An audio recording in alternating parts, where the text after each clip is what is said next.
নমস্কার বন্ধুরা, আমরা অনেকেই সংবাদপত্রগুলোতে দেখছি যে বিহারে যে শিক্ষক নিয়োগ পরীক্ষা অর্থাৎ এ-স্টেট 2024 হচ্ছে, সেটা দিতে কিন্তু অনেক বাঙালি যুবক যুবতীরা তারা কিন্তু ওই রাজ্যে যাচ্ছেন এবং সেইখানে দেখা যাচ্ছে অনেক কষ্ট করে তারা পরীক্ষা দিচ্ছেন। চাকরির পরীক্ষা দেওয়ার রেওয়াজ দীর্ঘদিনেরই। এক রাজ্যের বাসিন্দারা আরেক রাজ্যে যান। রেলের পরীক্ষার ক্ষেত্রে এটা তো খুবই দেখা যেত, বিভিন্ন রাজ্যের মধ্যে এই যাতায়াতটা।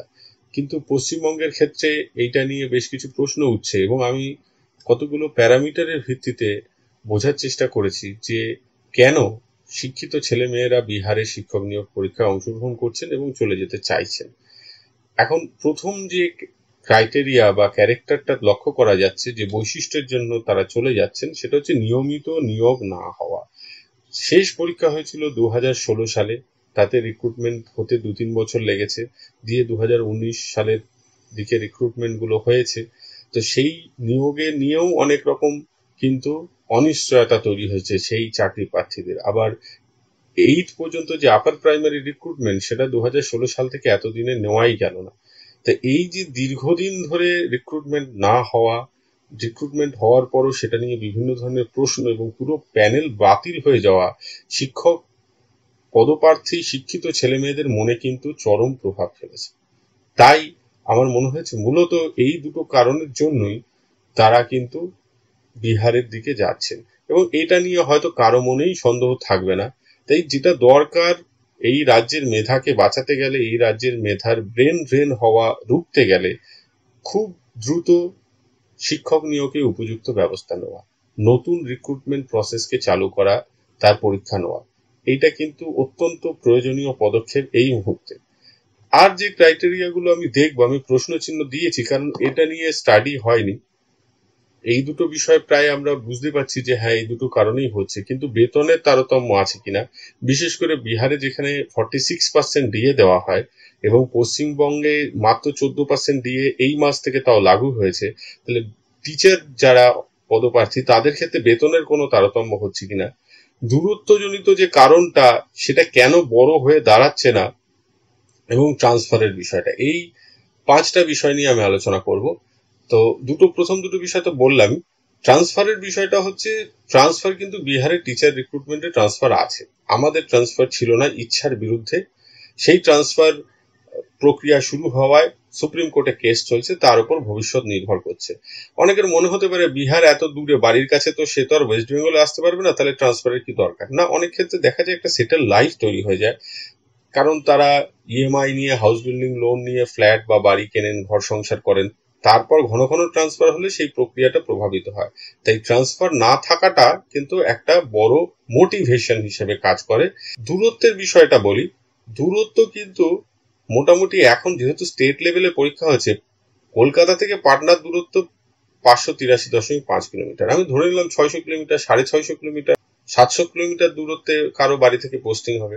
এবং পশ্চিমবঙ্গে যেহেতু রাজ্যভিত্তিক নিয়োগ হয়, সেক্ষেত্রে কলকাতা থেকে কোচবিহারের দূরত্ব 704 কিলোমিটার।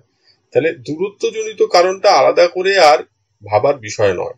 পশ্চিমবঙ্গ স্টেট আর বিহার স্টেট দুটো আলাদা হয়ে যাচ্ছে, এইটা বাদ দিলে এই দূরত্বের বিষয়টা কিন্তু খুব বেশি গুরুত্ব পাবে না। আরেকটা গুরুত্বপূর্ণ যে ক্রাইটেরিয়া, সেটা হচ্ছে বেতনের তারতম্য। বেতনটা কি, কারণ ডিএ কিন্তু ওখানে 46, সেই বিষয়টা আমি বেশ গুরুত্ব দিয়ে এই ভিডিওতে আপনাদের সামনে তুলে ধরার চেষ্টা করব। বিহারের ক্ষেত্রে আপার প্রাইমারি যে রিক্রুটমেন্ট, যেটা আমাদের রাজ্যে এখনো পর্যন্ত হয়নি, তাদের বেসিক পে হচ্ছে 28,000 টাকা।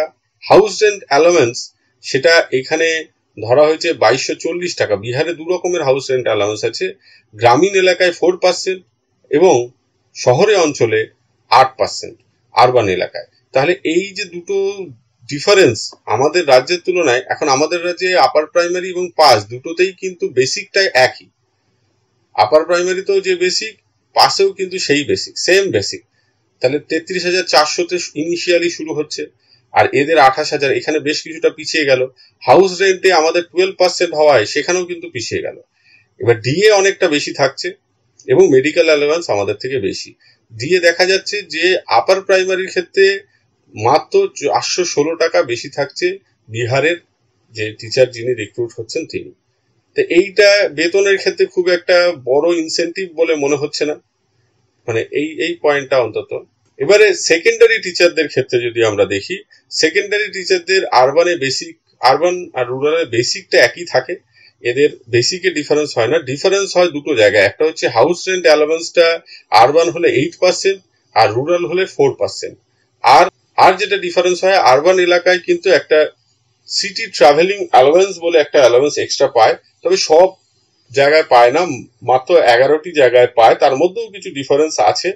তো পাটনা এবং 10টি যে নগর নিগম আছে বিহারের, সেগুলো হচ্ছে আরা, বেগুসরাই, ভাগলপুর, বিহার শরীফ, দারভাঙ্গা, গয়া, কাটিহার, মুঙ্গের, মুজফ্ফরপুর আর পূর্ণিয়া। এই মোট 11টা জায়গায় এটা পায়, বাকি জায়গাগুলো পায় না। তো আমি দুটো ফিগারই আপনাদের সামনে এনেছি যে আরবান হলে একজন টিচার কত টাকা পাবেন আর রুরাল হলে কত টাকা মাইনে পাবেন, গ্রস স্যালারিতেই সব রেখেছি।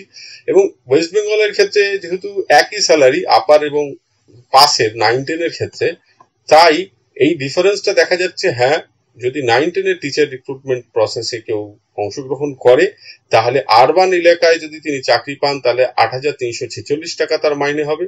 রুরাল এলাকায় যদি তিনি চাকরি পান তাহলে 4,916 টাকা মাইনে বেশি পান। এবার চলে আসি পিজি ক্যাটাগরি 11-12 এর জন্য, যেটা বিহারের ক্ষেত্রে সিনিয়র সেকেন্ডারি। সেটাতে ওদের বেসিকটা কিন্তু খুব বেশি ডিফারেন্স নেই পাসের সাথে, মানে 9-10 সাথে 11-12 এর। সেটা হচ্ছে 32,000 টাকা এদের বেসিক। এইচআরএ বা DNS allowance 46%, HRA 8%, 4% urban rural যে ডিফারেন্সটা ছিল সেটা আছে। সিটিএ সেটা আরবানেই শুধু পাচ্ছে। দিয়ে যেটা দেখা যাচ্ছে ইন্টারেস্টিং ব্যাপার সেটা হচ্ছে পশ্চিমবঙ্গের ডিএ কম থাকা সত্ত্বেও, ডিএনএস অ্যালাওয়েন্স মাত্র 14% থাকা সত্ত্বেও, যেহেতু বেসিকটা হাই থাকছে এবং এইচআরএটাও বেশি বিহারের তুলনায় অন্তত, তাই দেখা যাচ্ছে যে এইটা কিন্তু 11-12 এ যদি কেউ টিচার হন, তিনি কিন্তু ওয়েস্ট বেঙ্গলে মাইনেটা বেশি পাচ্ছেন। আরবান এলাকায় হলেও 2,166 টাকা বেশি পাচ্ছেন, রুরাল এলাকায় হলে কিন্তু 5,636 টাকা বেশি পাচ্ছেন। এটা একটা বেশ অবাক করার মতো ঘটনা। ডিএ এতটা কম হয়েও ওয়েস্ট বেঙ্গলে কিন্তু মাইনেটা অনার্স পিজি ক্যাটাগরিতে বেশি হচ্ছে। তাহলে বিহারে যাওয়ার যে কারণগুলো, 9-10 লেভেল ছাড়া, সেকেন্ডারি লেভেল ছাড়া বেতনের তারতম্য তেমন নেই। দূরত্বের বিষয়টা আমি আগেই বললাম, সেরকম তাদের ইনসেন্টিভ হিসেবে কাজ করবে না, সারা রাজ্যব্যাপী যেহেতু হচ্ছে, তাই দূরত্বর কারণে তো যাওয়ার প্রশ্নই ওঠে না। ট্রান্সফারের বিষয়টা, বিহারে ট্রান্সফার আছে, তাহলে এই 3টে পয়েন্ট খুব একটা ফেভারেবল হচ্ছে না। কিন্তু এই প্রথম দুটো পয়েন্ট, নিয়মিত নিয়োগ না হওয়া আর নিয়োগ পাওয়া শিক্ষকদের চাকরির অনিশ্চয়তা, এই দুটো কারণেই মূলত পশ্চিমবঙ্গের শিক্ষিত ছেলেমেয়েরা বিহারে শিক্ষক নিয়োগ পরীক্ষায় অংশগ্রহণ করছে। এটাকে আমাদের আটকাতে হবে, কারণ যারা কম্পিটিটিভ পরীক্ষায় বিহারে পাবে, বাংলার ছেলেমেয়েরা যদি পায়, বাংলার সেই মেধা যদি বাইরে চলে যায়, ব্রেন ড্রেন হয়ে যায়, তাহলে আমাদের যে ছেলেমেয়েরা যারা এই মাননীয় শিক্ষক শিক্ষিকা যারা হবেন, তাদের কাছে পঠন পাঠন করবে, পড়াশোনা করবে, তারা তুলনামূলক ভালো শিক্ষক পাবে। তো এই বিষয়টা রাজ্য সরকারকে খুব দ্রুত ভাবতে হবে, নিয়মিত যাতে নিয়োগ প্রক্রিয়া চলে এবং স্বচ্ছভাবে নিয়োগ হয়ে দ্রুত যেন বেকার যে শিক্ষিত ছেলেমেয়েরা রয়েছে, চাকরি প্রার্থী, শিক্ষক পদপ্রার্থী, তারা চাকরি পান, এটা রাজ্য সরকারকে নিশ্চিত করতে হবে। আজকের ভিডিওতে এইটুকুই। সকলে ভালো থাকবেন, সুস্থ থাকবেন। ধন্যবাদ।